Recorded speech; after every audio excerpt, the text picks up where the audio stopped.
Oh my gosh, okay. Then we have a book that I got obsessed about last year.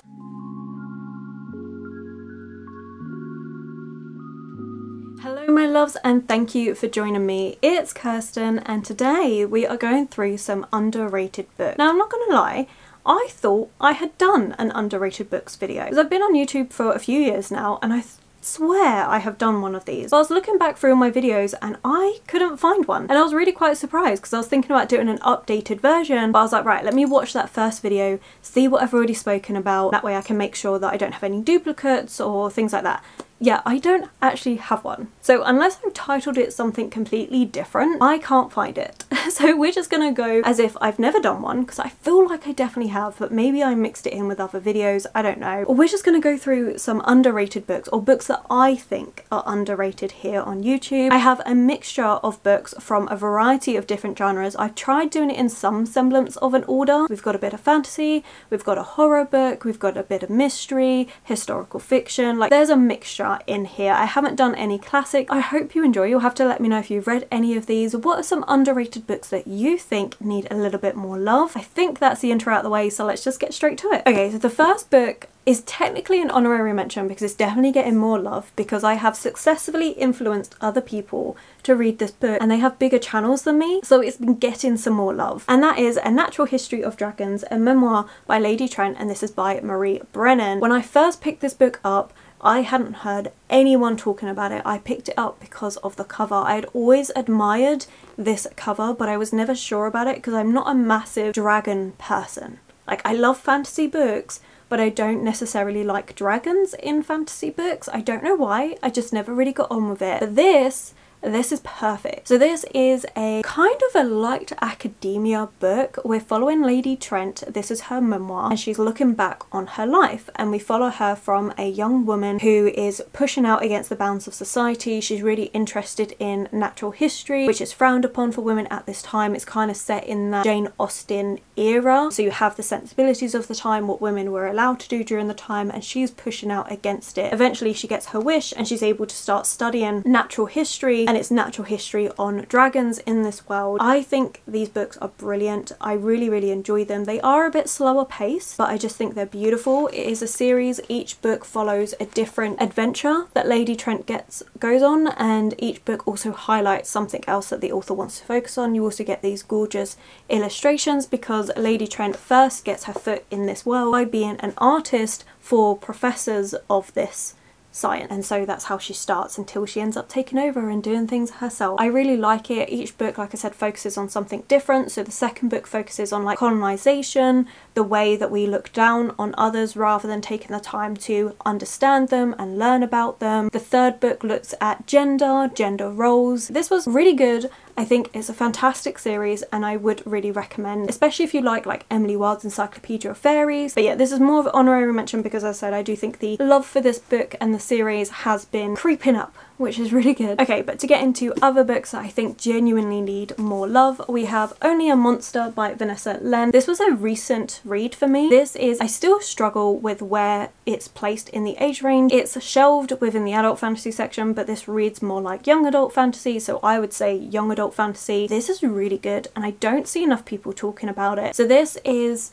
following our main character, Joan. Comes from this family of monsters. They've always called themselves monsters, and she's always just thought, oh, they're really eccentric, my family, like it's really random. But actually they are monsters, and you learn, well, Joan alongside you learns that she is a monster in the story. She's not a hero, she's not what's deemed as a good person, and this book really calls into question what makes a hero, what makes a monster, what enables the hero to go around killing these monsters. Like, shouldn't we take the time to learn about them first? And all of these different things, like, I think it's really good. We also have time travel magic in here, and I really like the way that was explored. It's also done in such a way that you could read this as a standalone book. There is a second book which I do want to read. I'm really looking forward to reading that one, but you could read this as a standalone if you wanted to. I feel like it wraps up in a way where there's enough for the second book to progress. Also, works as a standalone. And I just think this book was so good. Like it surprised me. I've read a lot of fantasy and it takes a lot to be surprised by a fantasy book for me, especially one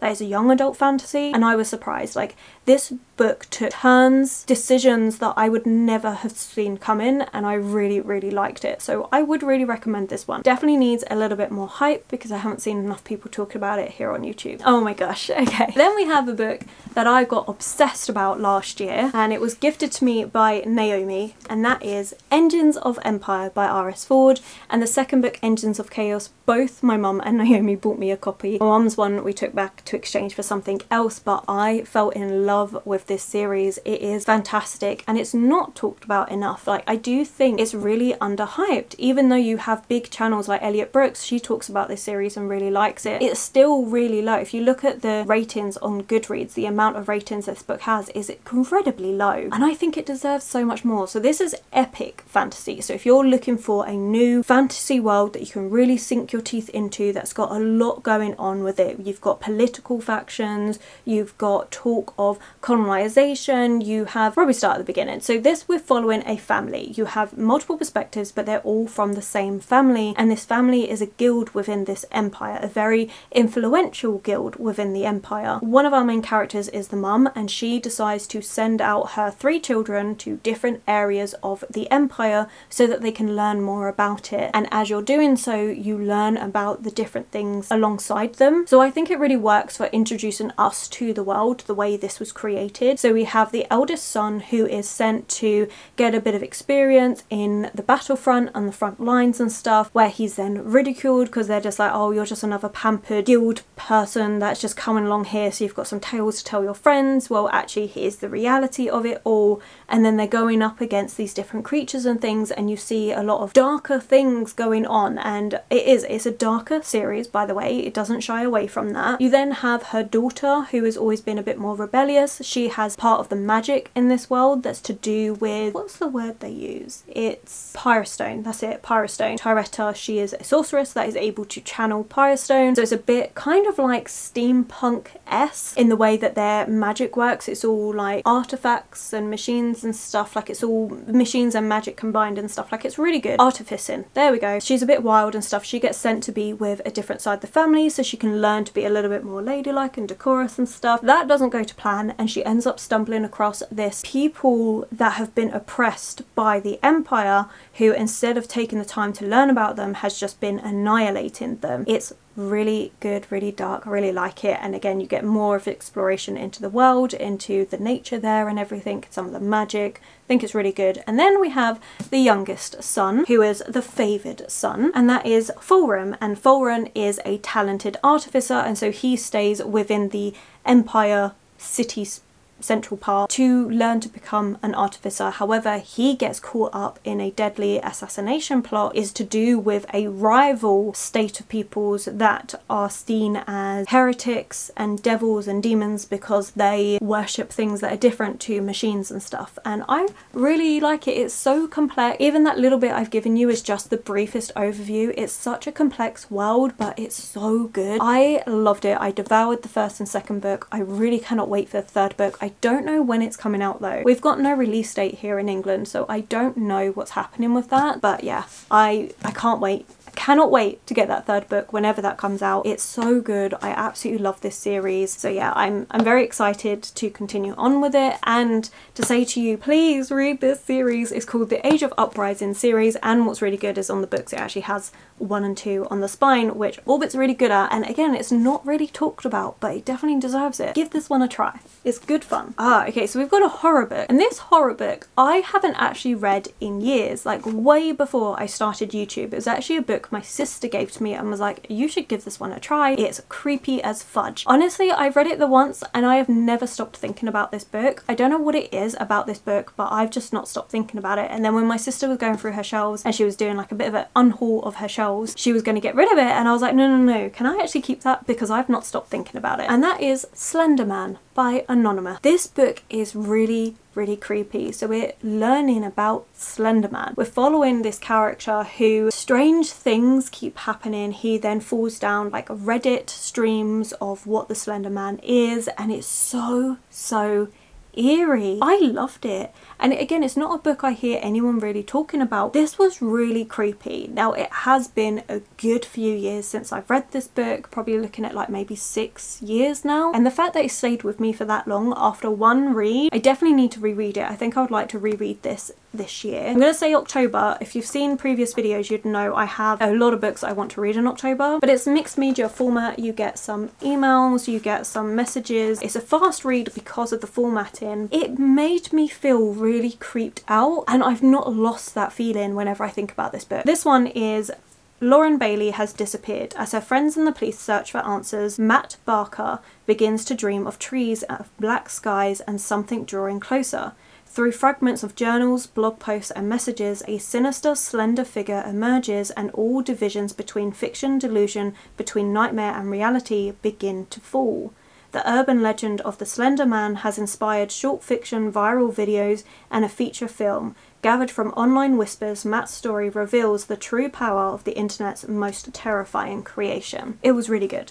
Would really recommend that. Now we have a bit of a sci-fi. So I haven't read much sci-fi. By the time this video comes out, I will be doing a sci-fi reading vlog, which I'm very excited about. But one of the sci-fi books that I have already read, which I think needs more love, is Ocean's Echo. So there is technically a first book, which is Winter's Orbit, but you can read them separately. They're like standalones within the same kind of concept. I don't think it's the same world because is set in space. We're following two characters. We have Tennel and Lieutenant Surrett. Tennel is someone that has always a bit of a partier. He's kind of reckless and ruthless and stuff, and so his aunt's like, right, that's it, I've had enough of this. You're now being put with a Lieutenant Surrett and he's going to control you because you are running wild and I can't have this anymore, because his aunt is really high up in the military in this. So we have Lieutenant Surrett, and the way the magic system works in this, Tennel it's kind of mind magic. So Tennel's able to influence others to do things or to like read surface level thoughts,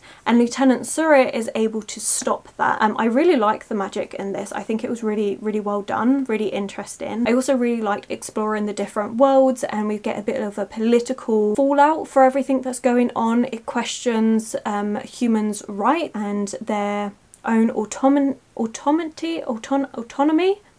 Words. They're hard. But it questions that, and I really liked this one. It's definitely one that I need to give another reread to, because I find with sci-fi books and some complex fantasy books, it can take me another read to actually grasp everything that's going on. But I really enjoyed this book. I also really enjoyed the romance in this, because this is like a sci-fi romance. I think they call it space opera, but I could be wrong because I'm still quite new to the sci-fi genre. But yeah, this was really good. I would recommend giving it a try, and that's coming from someone that doesn't read much sci-fi. So yeah, I would recommend this one. This is by Everina Maxwell, and like I said, there is the first book, Winter's Orbit, although I have heard from someone who reads a lot more sci-fi than I do on Discord, Morgana, thank you very much, Ocean's Echo is a lot better than Winter's Orbit. I still want to get Winter's Orbit and give it a try, but yeah, I have heard Ocean's Echo is the better one out of the two. But yeah, this was really good. I really enjoyed it, and I'm looking forward to trying some of the other sci-fi books, which again, all recommended to me by Morgana. Really excited for that. It's going to be cozy sci-fi reading vlog. Will probably be out after this video, but I'm really looking forward to it. This is another one that I think deserves a little bit more hype. I don't see many people talking about it. It got a bit of hype when it first came out, but I haven't seen many people talking about it since then. Okay, now we have a paranormal mystery that is hilarious, and I know I've talked about this book quite a bit, and I know a few of you have already picked this one up because of me, but I still think overall The Stranger Times deserves more hype than what it's getting. So that's The Stranger Times by C.K. McDonald, and this is so silly. This was actually recommended to me by my dad, and I was a bit hesitant at first because I was a bit like, well, I don't necessarily like really humorous books, but I'm gonna give it a try. But this was a lot of fun. Like, I really enjoyed the humor in this. It is a little bit absurd. It borders on the line of some of the things, some of the jokes that goes on, but it's my type of humor and I really liked it. This one we're following a wide cast of characters, but they all work at The Stranger Times. The Stranger Times is a newspaper that reports on everything paranormal and strange, and maybe it's more true than what we think. And we have our main character, so the first character that you meet, Hannah, and Hannah has recently split up from her really horrible husband, and she needs a new job.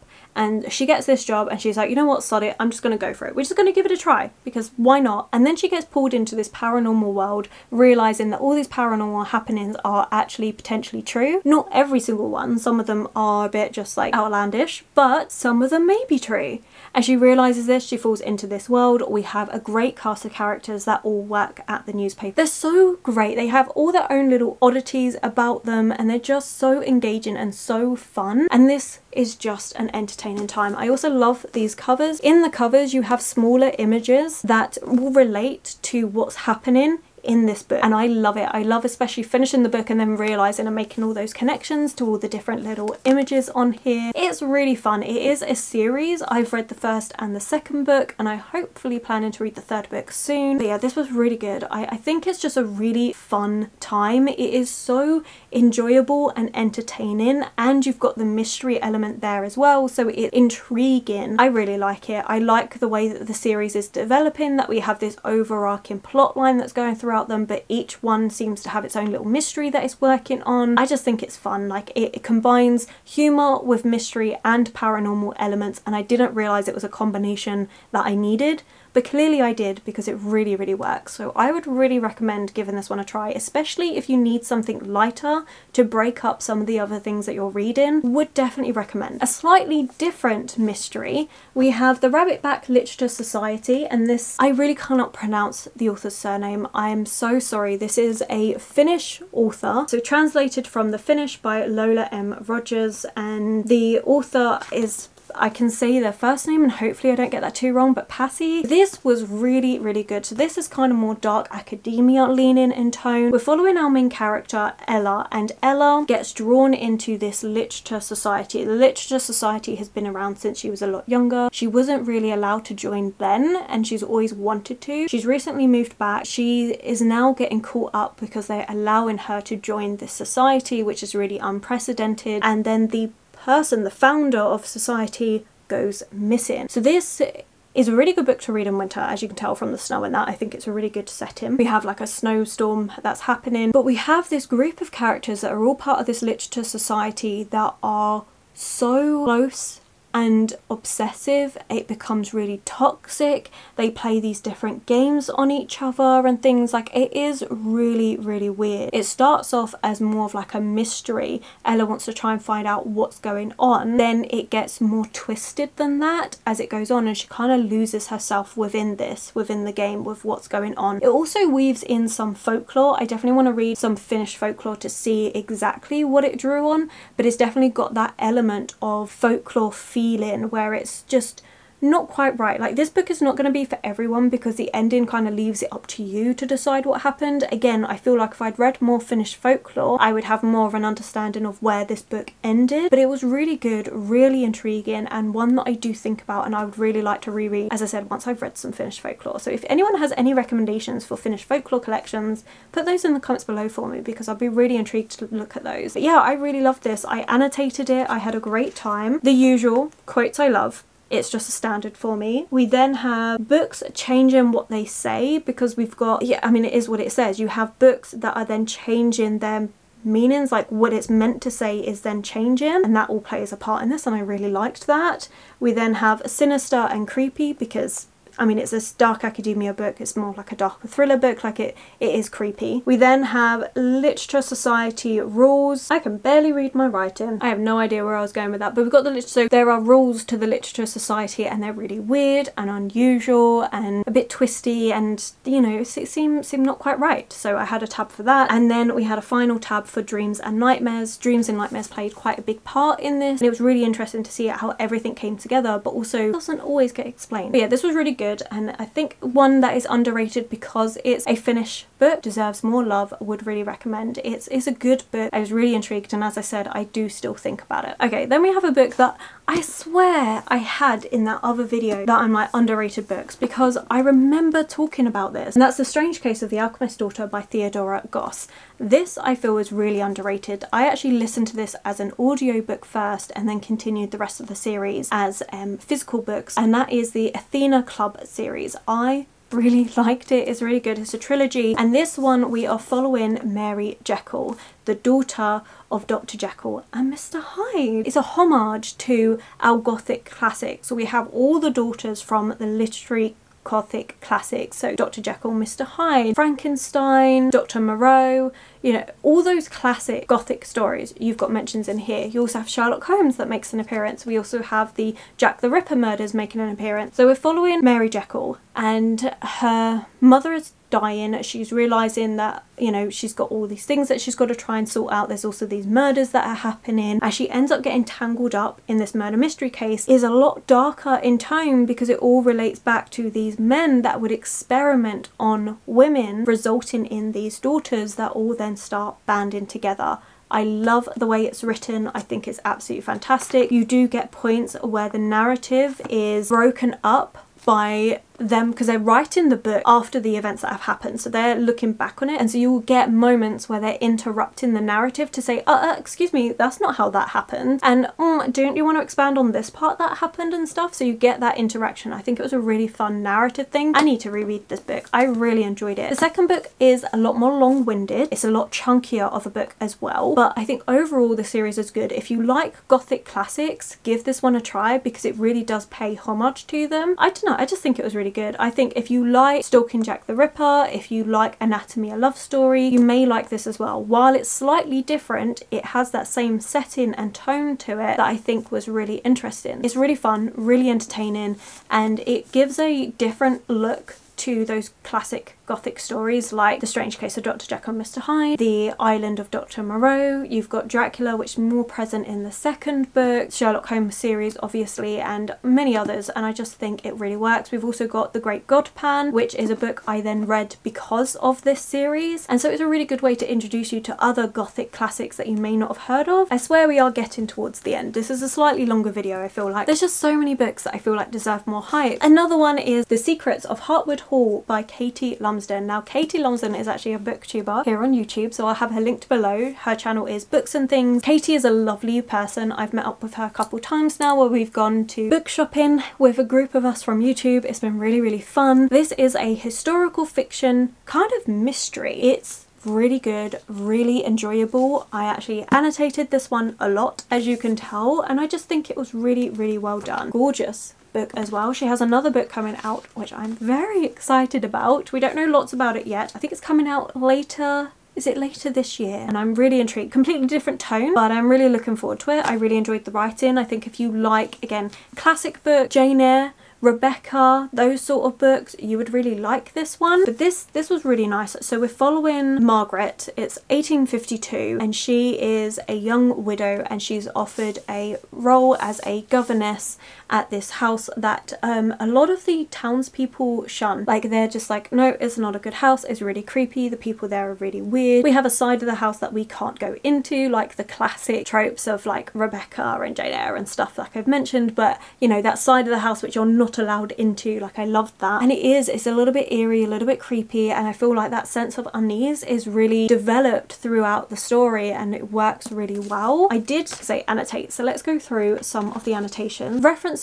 to different literary books, which I loved, because obviously, you know, Katie is a massive bookworm. She appreciates books so much. She has a whole channel dedicated to classic books and historical fiction books, but mainly classics, and so a lot of the references throughout this book I absolutely adored. Then we have my suspicions, things that I thought were just really odd and unusual throughout the book, because like I say, it does have that kind of mystery element to it. We then have Margaret's past, because it's alluded to throughout the book. You don't know fully what's gone on and it seems a little bit dark and dreary, and you know, you're trying to unravel what's happened there. Obviously I have quotes that I love, and then the final one is character that I was very suspicious of in the book, and it just worked. I really, really liked it. I think if you do like a good eerie, unsettling mystery, it will be really good for you. It does have the historical fiction setting. I just think the atmosphere of this book was so well done. It deserves so much more hype. I really want everyone to go out and give this book a try because it was so good. Obviously, if you're not a person that likes historical fiction, that type of thing, then obviously it's not for you. But for those of you that do give this one a try. It's really, really worth it. I think it's really interesting and it just really grips you. Okay, then we have Foul is Fair by Hannah Capin. Again, this is another book that I feel like I mentioned in that original video that I apparently don't have. But this is a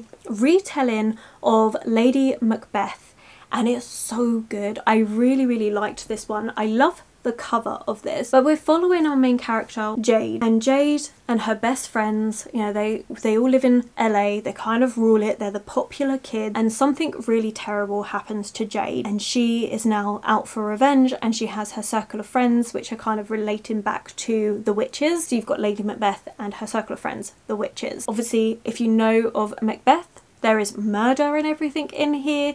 I think the way that the Macbeth parts were retold in this were really good. Like, there are still certain scenes that I think about because of the way it was done and the connection it made to the witches and everything. I think was really good. This is a story of a woman out for revenge for what's happened, and it is bloody and it's going to be brutal and she's going to get the retribution that she wants. It is good. I really, really liked this. I would really recommend, especially if you like a good retelling, if you like a good book where it's about a woman getting revenge, give it a try. You have the glittering upper class society, so it's a little bit of rich people drama in there, but also just mixed with this deadly retribution for something that happened to her, that had been allowed to happen to her, and she is out for revenge. And I really enjoyed it. I think it was a really good revenge story with the Macbeth influences, and it just really worked. We have a Greek mythology book, and that is Cassandra by Crystal Wolfe. This is a Greek mythology book that of all the ones that I have read, I probably think about the most just because I love the way this was written. So this is written kind of like stream of consciousness. There's no chapter breaks, there's nothing like that. This is a German book translated by Jan van Hurich, and it talks about Cassandra, who was Paris's sister, was gifted and then cursed by Apollo to have visions of the future but to not be believed by anyone, and I really liked this portrayal of that. I think it was done really well, really interesting. It's a really heartbreaking story because you have this woman that is just not believed, and I think you can take it further into the way women are treated in society and the way, you know, they're portrayed as mad all the time rather than being listened to. Like, it's a really good book. I really liked this. I think it's really good. Obviously it's mainly for those Greek mythology lovers out there, but I think if you do like Greek mythology and you haven't given this one a try, I would really recommend. I picked it up because of the gorgeous cover. I was really intrigued, and Cassandra is a character that I really like in Greek mythology. I like reading retellings about her, and then this one has just ended up being my favourite one that I've read, and I think it's really good. I mean, it's one of those ones that is a little bit, I would say it's a little bit challenging to read because there are no chapter break pages of text after one another. It's stream of consciousness, and it does, because it's stream of consciousness, it kind of jumps around the narrative a little bit in terms of like when it's all taken place. But also for Cassandra, a lot of this is just her reality. She sees things in the future in her present day, and then she's looking back on her past and stuff, but it's done so well. It's so interesting, and it's a short book, so I would say give this one a try. If you like mythology, it is definitely worth it. Another translated book, we have The Mad Woman's Ball by Victoria Mars. This was originally written in French, I believe, translated from French by Frank Wynne, and this was a really good book. I read this one, I actually have a note of when I read it. Ooh, July 2022, so it's been a little while, but I still think about it. And that's what I think with underrated books. They're books that just stay with you, that need that little bit more hype and love because they don't get it as much. This book is really good. It's historical fiction, so we're set in France in 1885, and we're following this asylum, and we follow different perspectives. So like there's a few different women within the asylum. One of them is a nurse. One of them is a girl that was sent there by her rich family because she's just pushing out against the boundaries too much and she needs to learn her lesson. One of them is someone that's been there for years but finds it a safe place to be because it's better than being out on the streets and the way men would treat her outside. It really looks at this asylum, the way women were treated, and the different kind of remedies that these doctors would try to do to these women. It's really good, really powerful, really heartfelt. I actually annotated in this one, but it was before I was doing tab different like quotes underlined. One of them, one I picked up here, is the cries of the wild animals no longer ran out ever since the Paris Commune had forced the starving citizen to slaughter the animals so they could feed on their flesh. Another one is she felt excluded and exhausted by the inner rage she had to suppress. It's really good. I really like it. I definitely want to give this one a reread and annotate with my tabs as well, because I think it's going to be really good. There's just a lot I pulled out of this book. Yeah, it's just not given enough props for what it deserves. Like, it talks about women, it talks about how women are treated, it's relatable to back then but also relatable to now. It really works. I really enjoyed this one. So yeah, definitely give this one a read as well. The last two, we are getting there. Okay, so we have Oh Caledonia by Elspeth Barker. This is a more recent read. I read this at the end of December. I really enjoyed this one though. So this one is, again, for those people that like classic books, I feel like we're following Janet, and Janet is this young girl at the age of 16. She has died, and we know this from the very start of the book. It then goes back in time to look at her life as she's growing up, and we see the different interactions she has with her family, how she doesn't really get on with them. She's kind of like the black sheep of the family, that she takes solace in books and her imagination, that when she goes to school she's really excited about it and then realises actually school during this time period, because again it's set in the past, it's historical fiction, isn't what she wanted it to be, because women are taught not to think and instead focus on like crochet and embroidery and stuff, which are all good things, like they're good things to have, but also, you know, you should be allowed to learn things and to want to, you know, grow, enhance your mind, to be able to have that choice if you want it. And the previous person to the school was very forward thinking like this, but then when she was like no longer there, they're like, oh well, that was a bit too forward thinking. She was one of those feminist types, and so we've taken it back to how women should be. A lot of commentary on things like that, but also on just Janet's life as a whole and what led up to this terrible event, and it's really good. I really enjoyed it. It's a slow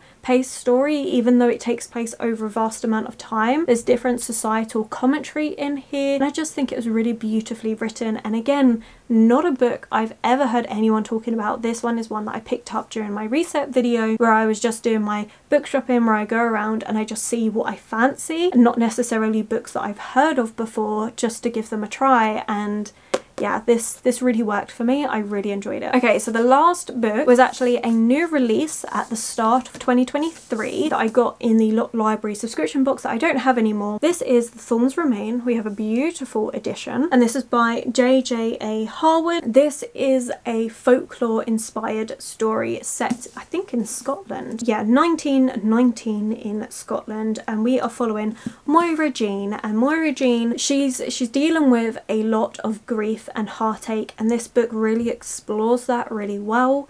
But her friends start going missing one by one, and she is the only one that knows about it. Everyone else in the village is just like, oh no, they've gone off to like the city, they've gone off to, you know, do these different things in the city, like it's absolutely fine, they're meant to not be here, even though they only went missing last night. And that is because the folk are interfering with this village, and they're creating these stories for people to believe around their missing children, and Moira Jean and one other person are the only ones that knows what's actually going on. I really liked the folklore elements of this. It draws on a lot of Scottish folklore, and at the back of the book it does actually have a rundown of the different folklore creatures that were named in this book and things about them. A fairy bestiary at the back to talk about all the different folklore creatures that were in here. This is a book I actually annotated. I really enjoyed this. Eventually I want to do a folklore inspired book recommendation. I was really excited when I got this in the book box. I was like, oh, it works really well for that video, and then I just kind of fell off the tracks from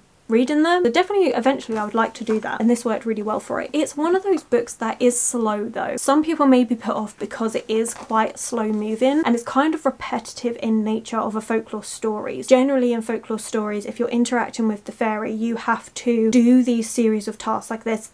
It normally comes in threes. You have to complete this thing and then in return they'll give you something. As a result, it is quite slow, it's quite repetitive, but I don't know, it really worked for me. I really liked the setting, I really liked the folklore influence, so if there are things that you think you would like, I would give this one a try. I was talking about my annotation keys. So we have romance / unhealthy toxic love, we have grief and sadness. As I said, that's a really big theme throughout this book. Obviously quotes I just like. And then we have fae creatures, the different fae creatures that we meet, and then the final one is sinister / something not right, because there is that eerie tone to it all. Also, I forgot to show you the best part of this book. Look how gorgeous that is. Absolutely stunning. This was really good. I think this is one of the few books out of that subscription that I actually really liked and that I still think about. And I read this, I think it was in January. So there we have it. Those are, I think it worked out to like 13 or 14 books that I personally think are underrated and could do with some more love here on YouTube. You'll have to let me know, have you read any of these? Would you agree with me on any of these? And are there any other books that you feel are underrated and deserves more love? Let me know in the comments below. Thank you so much for watching this rather long video. I really do appreciate it.